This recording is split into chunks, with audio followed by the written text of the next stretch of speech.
prilikom izrazio je želju da uruči prigodne poklone, a poklone će primiti predsjednik društva proletera, gospodin Mirsad Čalić.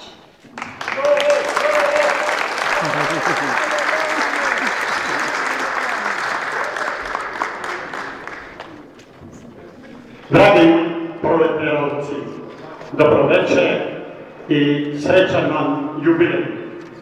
Put koji budete išli, neka bude obasut pukovima ovih divnih ruža, odnosno narcisa, koje sam doneo i podelio mladim damama. Narcisa je 107, a mojim dragim prijateljicama doneo sam lale. Neka vam se ispune sve želje i nade, ma koliko one budu velike. Put kojim budete išli, neka bude obasut pukovima divnih ruža, a te ruže isplećemo u lanac prijateljstva gdje ćemo uklesati naša imena.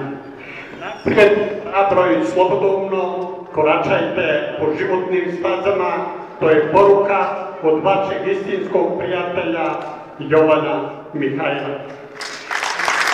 Ja sam u proleteru imao divne učitelje, rahmetli Jakuba Kršlaka i moga dragoga prijatelja Ibrahima Člomića.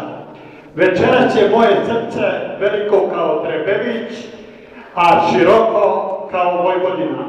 U sjećanju na ovaj dan ja sam vam doneo jednu divnu zahvalnicu od scene svih kreativnih iz Novog Sada, gdje sam ja predsjednik, i znajte da u Vojvodini imate prijatelje. Ja ću samo reći još dva stiha posvećenu svim ženama proletera i svim našim majkama.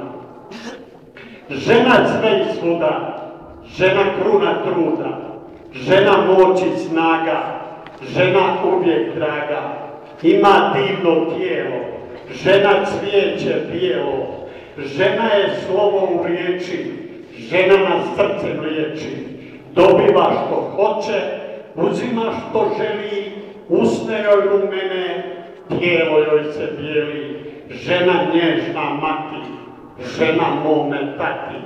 Priđem rijeci, rijeka teče, priđem vatri, vatra teče, priđem ženi, žena meni. Hvala. A sada molim predsjednika da primi ovo priznanje i da krasi prostorije Radničkog kulturno-umjetničkog društva Proleter i Gvozd. Još nešto.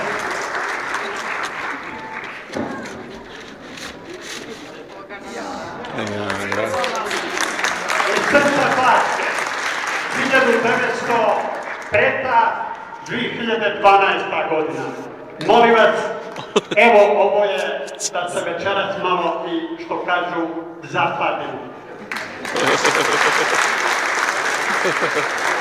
Moj lično proizvod vino.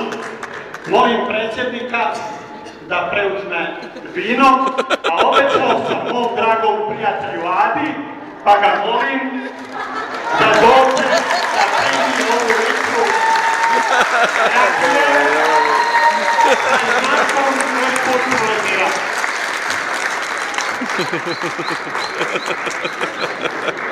Dragi prijatelji, još jednom vam hvala i još nešto vam kažem. Imate otvoreni poziv da posjetite etno muzej 2 dinarske